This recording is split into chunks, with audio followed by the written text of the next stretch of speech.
Hey, this is the Suzuki Hyabusa 1300 cc's, the venerable Suzuki Hyabusa. I call it venerable because it's been around for 10 years. In fact, the Japanese launched this bike at Intermot 10 years ago.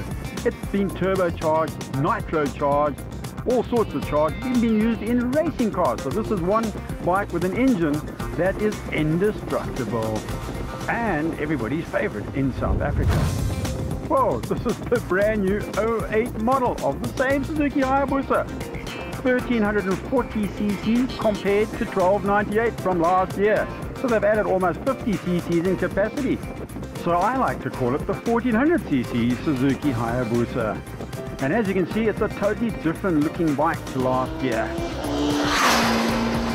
Designed in a wind tunnel, the Suzuki Hyabusa has one thing in mind, and that is top speed. Hell, even the wing mirrors are sculptured to cut through the air like a knife.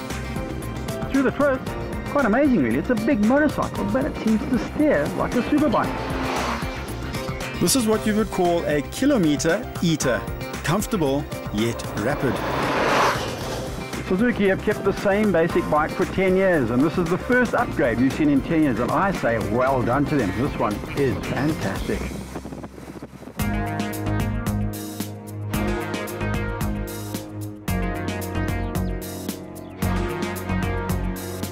And Hyabusa, that's on the side of the motorcycle in Japanese writing, actually is a bird that apparently does 300 km per hour in a nosedive while it's hunting in Japan, and that's where the name comes from.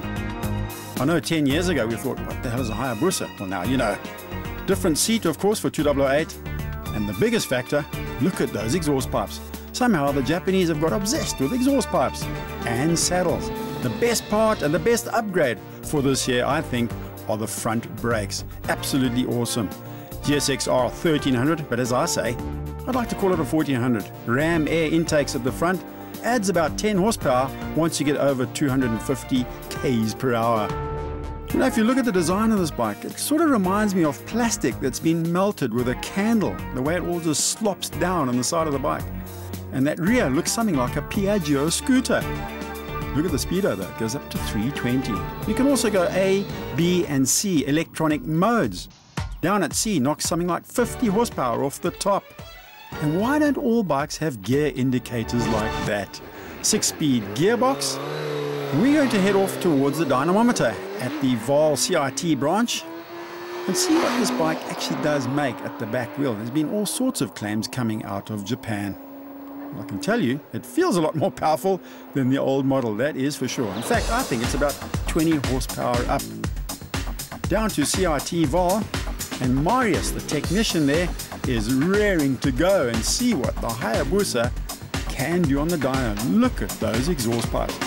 You've got to bolt this thing down because I'll tell you what, it wants to charge through that wall when you take a handful.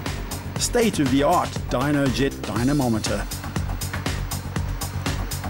Marius takes it on a quick warm-up run, and then we take a handful of throttle in 4th gear. It'll run 250 k's per hour in 4th gear.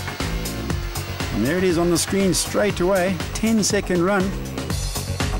And looking at the reading, 169.9 horsepower at the rear wheel. The most powerful production motorcycle we have ever tested.